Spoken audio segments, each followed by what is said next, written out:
Hey guys, it's me, the DAV. I'm back. And this time I want to bring you a video about commentary. If you remember, a while back, made a video kind of critical of a lot of the Splatoon commentary that I've seen lately. And I was pleasantly surprised to come across this tournament last, I think it was Friday, 2 days ago. Yeah, it's probably Friday. But I actually liked the commentary that was in it. Well, part of it. There was one stream doing commentary for the losers bracket, another stream doing commentary for the winners bracket, and I actually really like the winners commentary bracket. No, the commentary for winners bracket. Losers bracket, we'll see. Didn't like it as much. And it's kind of an interesting juxtaposition of what I'm talking about. Because if the other stream done by Keon, well, again, I'm not trying to talk bad about anyone here, but this I think is more indicative of the traditional Splatoon style of commentary. Well, ProtonJon kind of shows more of what I'm advocating for, and I think it's also important because I want to show a positive example of commentary, and especially because ProtonJon and his co-commentary, Danny Enigma, aren't experts at Splatoon by any stretch. You can just tell if you watch the stream that they're not super knowledgeable about the game of Splatoon. Like, they don't know the specials of some of these weapons. They know the basic rules, and they kind of stick to what they know. They don't try to come off as experts. They don't try to analyze. I think it really adds to the commentary as opposed to take away from it. And to be fair, Keon and his co-commentator don't really do that either, because I don't know if they're super versed in Splatoon either, but they kind of go a different route in terms of commentary styles. Let me just kind of get into it. So this is Keon and his co-commentary. And they've got a lot of clams. That's not gonna mean a whole lot. That is a team wipe, and only a few clams get put in. They only increase their score by 1. As Vale picks up the... Now, this is kind of the commentary that I've seen a lot in Splatoon, where they just never stop talking. And this is my biggest gripe about it, is you can see that, one, they interrupt each other, because how can they not speak if they don't? They just speak one sentence to the next sentence to another sentence. Just keeps going. Like, That's a good... Spawns, of course. That was a good stop by OBS. and she's still trying to talk.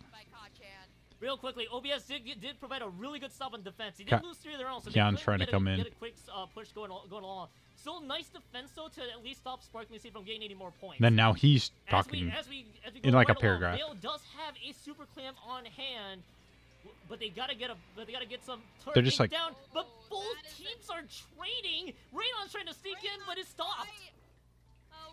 Now she's trying to get in there. It's like, I don't get it. Like, why do they keep talking? This is the kind of style I don't like. I mean, also their voices, I think it's a little too shrill for my liking, but that's more of a preference thing. Some people like that really hyped commentary style. But my big criticism of this, I've seen it so many times with commentators, Splatoon commentators, that they just keep going and going and going and going. Now, let me bring you over to ProtonJon and his co-commentator, which I think do it in a style I much more prefer. And overall, I just think is better. Let's listen in on him. Oh, man. It looks like there's going to be actually a reset of the Rainmaker at this point. Yeah, notice how he pauses. Teams around the 50 mark. Gives Danny a chance to come in here. Ever so important point lead with just a minute left. Yeah, Emma's actually, I think, staying around the Rainmaker to make sure I can't tell if they're doing it to reset or to make sure they're not breaking it so it doesn't. Either way, no. I think M is playing goal. I think M's playing goalkeeper here. I think this is a great strategy. M doesn't need to touch it, but Arbiter breaks through the goal line but D. then gets Ooh! meets a curling rock. Curling rock. Prime Man gets Yeah, in. Oh, that barrier As I said, back like up I on- just see curling rock. They're not curling bomb, but you see, they're not the most experienced in Splatoon. You can gotta tell by they mess up the names. They don't always know the level of commentary. But I can go in like any place on this, and we'll as long as I can get there. Early Inkling. but getting targeted. Prime Have Man the able tender to missiles. trade with nothing. This is what I'm talking about right here. Jumps back Arbiter on. dancing around. Here comes Gudako. Where's the... Oh, that tower... Ooh, nice shot by Gudako. Again, like he speaks in phrases, just sentences, and then stops most of the time. Gudako's on tower right now. That's up on D-pad. There it is. 20 seconds. One of the things that they did, both players did, that I think it was kind of a no-no, is they had two different people spectating. So each of them potentially has their own view, and they're commentating on that view. So I don't like that, but it doesn't seem to affect them as much. This has to be a push for Chargers if they want to. If they want. They to get have the done shutout. amazing clutch ones, though. This is well within their ability. Arbiter's Absolutely. ready and waiting, but they've got a lot of They're tender missiles on them. trying. Oh, no, they're down. Oh no way! Oh, this could be bad. Nope. No clean sweep here. Inkslingers It are is on the not board over. when it counts. I like how Danny kind of plays hype man to, while ProtonJon's more like a straight lace commentary. Danny's like, whoa, whoa, unbelievable. Pretty good, but I'm trying to find a place where they actually like. Yeah, but they lost it Oh. again because they're dancing around trying to get back on there. Inkslingers That Robobomb did some good work because of where it Robobomb. landed. Oh, Eiklet's pinned down. Oh, that's going to be a lead. Ooh, No, actually, it's maybe not. Well, goddamn.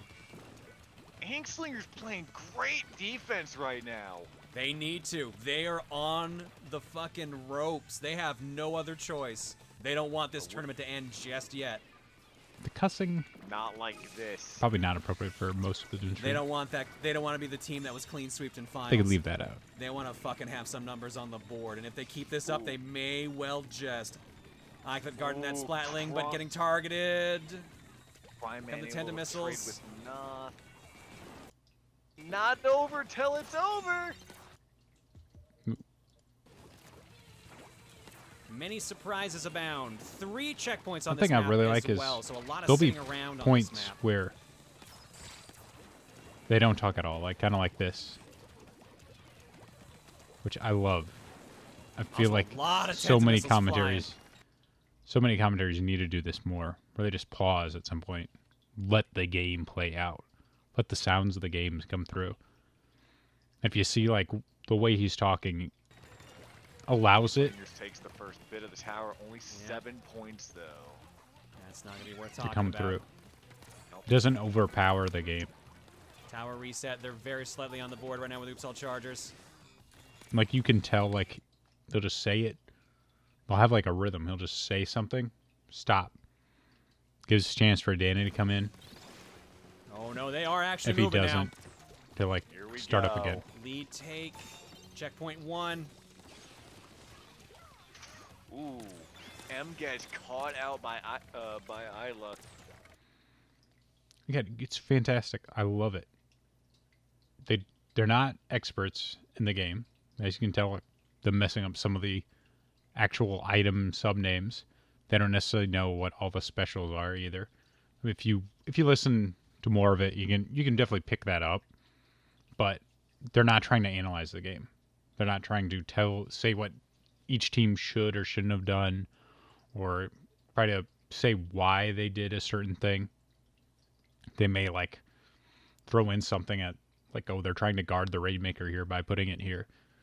That's about it. Just basic stuff. And this is why I say, like, you don't need to be an expert in Splatoon to commentate on Splatoon. It's just if you try to go into sort of traditional, or, you know, what I've seen of Splatoon commentary, which is just constant analysis, then I think your experience does hurt you, or like your experience is important. Like if you haven't placed highly in any tournament and you're trying to go in and say, oh, they should do this, they should do that, I don't think you have the cred to be displaying that or not. But that's here nor there. I think overall analysis just isn't a great commentary style if you can't do it very cleanly and precisely. Like if you can't speak in phrases or sentences instead of paragraphs and just draw it out. Like they're not doing this. Checkpoint 1 pass. They're at checkpoint 2 with no opposition. Oh, never mind. There's a surprise. There's a suction bomb to wake you up.